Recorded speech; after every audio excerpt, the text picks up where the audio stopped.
We have a responsibility as marketers to help our clients use technology to bring people together. We have a responsibility as companies to offer the people who work in our companies a sense that we're helping them build their confidence, that we're helping them overcome their addictions, that we're going to teach them patience, and we're going to teach them how to build strong personal relationships. We don't have a choice. We have a higher burden upon us. And there's so many little things that we can do that we are failing horribly at, that are so easy. Let me show you one. Can I borrow someone's phone, please? Anyone? Thank you. Okay, there is a subconscious reaction to these devices when we use them, okay? What if I were to hold my phone while I'm talking to you? I'm not checking it, it's not buzzing, it's not beeping. I'm nothing, I'm just holding it. Do you feel at this moment that you are the most important thing to me right now? No, you do not. Because there is a subconscious reaction we have to the device. When it is out, it makes the people around us feel that they are less important. So when we're walking down the halls in our offices and somebody says, hey boss, can I ask you a question? You go, sure, what's on your mind? We've just told them they're not that important. Or we can go, sure, what's on your mind? And if you don't have a pocket, find a shelf, put it on the shelf, come back and say, sure, what's on your mind? When we show up to a meeting, or a lunch, or a dinner, with our colleagues, our clients, or our friends, or our families, and we put the phone on the table, we have announced to everyone in the room that they are not that important to us. And by the way, putting the phone upside down is not more polite. My favorite one is in the meeting or at a lunch with someone that the phone will ring and the caller ID will pop up and they will go, I'm not going to get it. Oh, so magnanimous. Oh, I'm lucky to eat with you today. Or they could just put the damn thing away. You can tell how addicted we are. When somebody pulls out their phone when you're with them, how uncomfortable does that make us feel? You're walking down the street with someone, they pull their phone out. We feel stupid, so what do? We pull our phones out. We're so addicted. Somebody goes to the bathroom when we're at dinner, and what do we have to sit there by ourselves? God forbid we should look around the room for 5 minutes. We pull our phones out.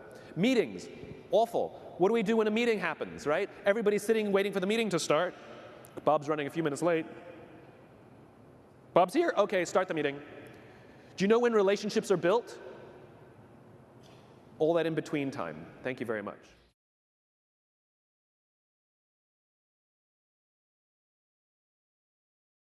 Right? Now, let's add in technology. We know that engagement with social media and our cell phones releases a chemical called dopamine. That's why when you get a text, it feels good. Right? So, we've all had it where you're feeling a little bit down or feeling a bit lonely, and so you send out 10 texts to 10 friends, hi, hi, hi, hi, hi. Because it feels good when you get a response, right? Right? It's why we count the likes, it's why we go back 10 times to see if my Instagram is growing slower, did I do something wrong? Do they not like me anymore, right? The trauma for young kids to be unfriended, right? Because we know when you get a hit of dopamine, which feels good. It's why we like it, it's why we keep going back to it. Dopamine is the exact same chemical that makes us feel good when we smoke, when we drink, and when we gamble. In other words, it's highly, highly addictive, right? We have age restrictions on smoking, gambling, and alcohol, and we have no age restrictions on social media and cell phones, which is the equivalent of opening up the liquor cabinet and saying to our teenagers, hey, by the way, this adolescence thing, if it gets you down. But that's basically what's happening. That's basically what's happening, right? That's basically what happened. You have an entire generation that has access to an addictive, numbing chemical called dopamine through social media and cell phones as they're going through the high stress of adolescence. Why is this important? Almost every alcoholic discovered alcohol when they were teenagers. When we're very, very young, the only approval we need is the approval of our parents. And as we go through adolescence, we make this transition where we now need the approval of our peers. Very frustrating for our parents, very important for us. It allows us to acculturate outside of our immediate families into the broader tribe, right? It's a highly, highly stressful and anxious period of our lives, and we're supposed to learn to rely on our friends. Some people, quite by accident, discover alcohol and numbing effects of dopamine to help them cope with the stresses and anxieties of adolescence. Unfortunately, that becomes hardwired in their brains, and for the rest of their lives, when they suffer significant stress, they will not turn to a person, they will turn to the bottle. Social stress, financial stress, career stress, that's pretty much the primary reasons why an alcoholic drinks, right?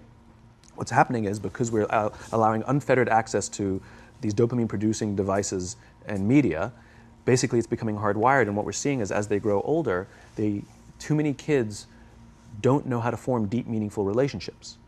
Their words, not mine. They will admit that many of their friendships are superficial. They will admit that their friends, that they don't count on their friends, they don't rely on their friends, they have fun with their friends, but they also know that their friends will cancel on them if something better comes along. Deep, meaningful relationships are not there because they never practice the skill set, and worse, they don't have the coping mechanisms to deal with stress. So when significant stress starts to show up in their lives, they're not turning to a person, they're turning to a device, they're turning to social media, they're turning to these things which offer temporary relief. We know, the science is clear, we know that people who spend more time on Facebook suffer higher rates of depression than people who spend less time on Facebook. Right? These things balanced. Alcohol is not bad, too much alcohol is bad. Gambling is fun, too much gambling is dangerous. Right? There's nothing wrong with social media and cell phones. It's the imbalance. Right? If you're sitting at dinner with your friends and you're texting somebody who's not there, that's a problem. That's an addiction. If you're sitting in a meeting with people you're supposed to be listening to and speaking, and you put your phone on the table, face up or face down, I don't care, that sends a subconscious message to the room that you're just not that important to me right now, right? That's what happens. And the fact that you cannot put it away is because you are addicted, right? If you wake up and you check your phone before you say good morning to your girlfriend, boyfriend, or spouse, you have an addiction. And like all addiction, in time, it'll destroy relationships, it'll cost time, and it'll cost money, and it'll make your life worse.